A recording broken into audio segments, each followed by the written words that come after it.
Right now at 7, we are following breaking news. A plane with 5 people on board falls from the sky and crashes right onto I-75 in Collier County. The twin-engine jet bursting into flames. At least 2 people were killed.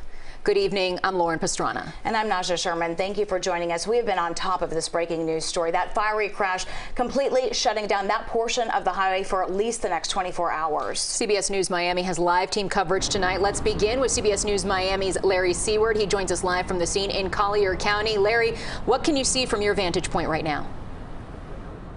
Lauren, we're about 3 miles from the airport here in Naples. That is I-75 over my shoulder. I want you to notice the flashing lights that are driving away from us. Those are the only people we've seen driving up and down this road here in the last hour that we've been here in the distance. You can't miss all of the flashing lights. That is Florida Highway Patrol. That is the Sheriff's Office here in Collier County as well, securing the scene. Nobody is doing anything around that wreckage until the National Transportation Safety Board and their investigators get here. They are in charge of what happens next with that wreckage as they begin to piece together what happened to this aircraft and why it crashed, where 2 people died this afternoon. It happened around 3:15. I want to show you video in a second, but I want to paint the scene for you a little bit, if you will, because it is dark. On the right, there are homes in a neighborhood. On the left, there is a country club and more homes also in a neighborhood, a golf club.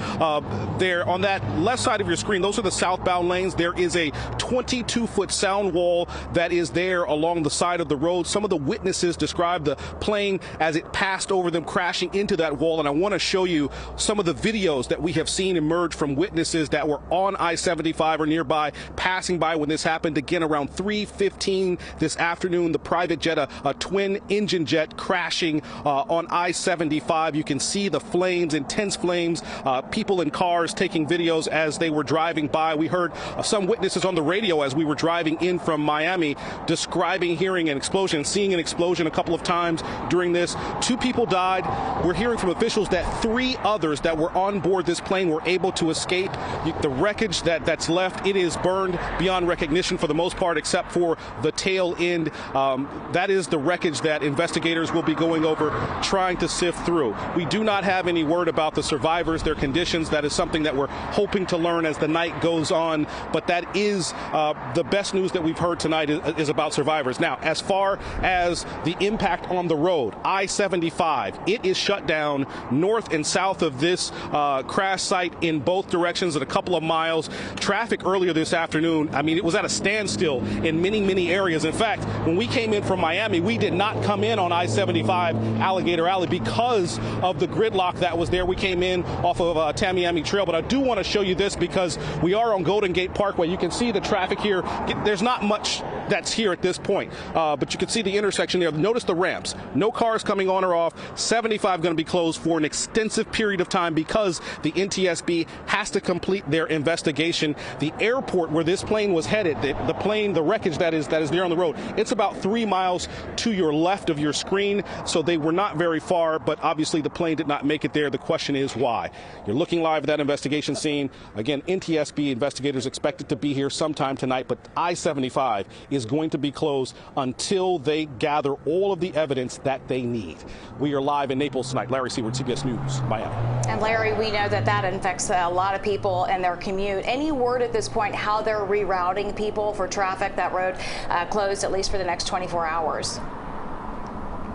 Yes, so we've seen people that the officials here in Collier County have been steering people off of the freeway. I want to show you here this exit ramp. You can see there is one emergency response vehicle there with its lights. You'll see that at every exit 2 miles north, 2 miles south of here, keeping cars from going on and off. About that area is where they're steering cars off. Earlier this afternoon, when cars were stuck in between, the Sheriff's Office opened up some of those exits to clear the highway. Obviously, at this point, the highway here is clear, and the path is clear for the investigators to get to that crash site. All right, Larry Seward live for us in Collier County. Certainly going to be a long night for those investigators as well as all those first responders still on the scene. Larry, thank you. And right now, for the first time, we are hearing from a witness of that crash. Let's connect now with Joe Robinson, who also shot some of the dramatic video that you've been seeing on your screen. Joe, thank you so much for joining us to share what you saw. Take us through the moment that you saw that plane on the ground burst into flames. Yeah, I had just gotten onto I-75 from exit 105 going northbound. and immediately saw the plume of smoke in the southbound lane. And as my vehicle approached, there was tons of traffic in the northbound lane that was backed up, but it became pretty clear that it wasn't just a car fire. It was a private jet that was on the southbound lane, fully engulfed in flames. There were people running from what appeared to be from the plane, leaving the actual crash site. And then as I continued to pull forward and past the actual wreckage, you could see just obviously the catastrophic nature of the plane crash, but also another vehicle off of the shoulder of I-75 southbound that appeared to have been struck by the plane itself. The retaining wall, there was a big hole and burn marks and ash and whatnot, where it looked like the plane had made contact with the wall as well prior to coming to a stop.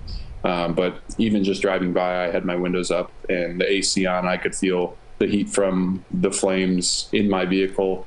Knew it was obviously a devastating accident. And Joe, you were so close to that plane. That had to have been terrifying for you, especially seeing those plumes of smoke and that fire so close to you. What went through your mind as you were seeing this happen in real time?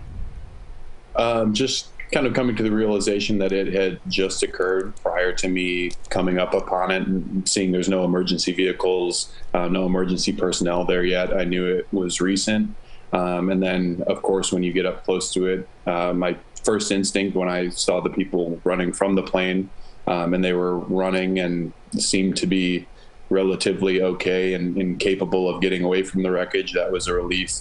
But then, of course, just passing the wreckage and seeing how bad it was, it's tough to fathom anybody could survive a crash like that. So that's obviously a horrible thing to see.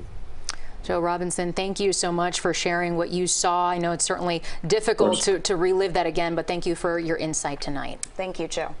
And our team coverage continues now with CBS News Miami's Naya Carrero. And she joins us live from Fort Lauderdale Executive Airport. That's where that plane was supposed to land. So Nikiya, what's the very latest where you are at?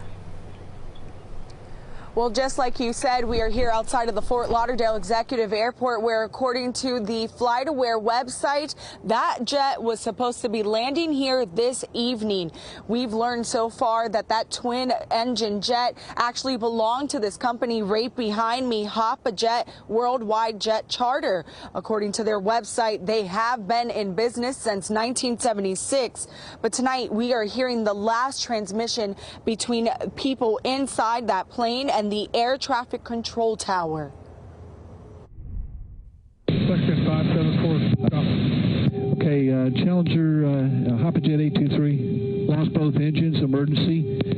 I'm making an emergency landing. Drivers got the emergency clear to land runway 23. Is that Hop a Jet 823? We're clear to land, but we're not going to make the runway. We've lost both engines. Drop like that 574 to hold short. Tower Shadow 5, where's that? Shadow 5, there are two northwest right over I-75. Hop a Jet 823. Everybody stand by. There's an alert 3 in progress. Everybody stand by. Tower Shadow 5 rescue helicopter request to go to the scene. Shadow 5, proceed direct as requested. Now, I reached out to Hop a Jet regarding this incident and have not heard back from them. But on their social media pages, people are commenting under their latest posts, sending prayers and thoughts.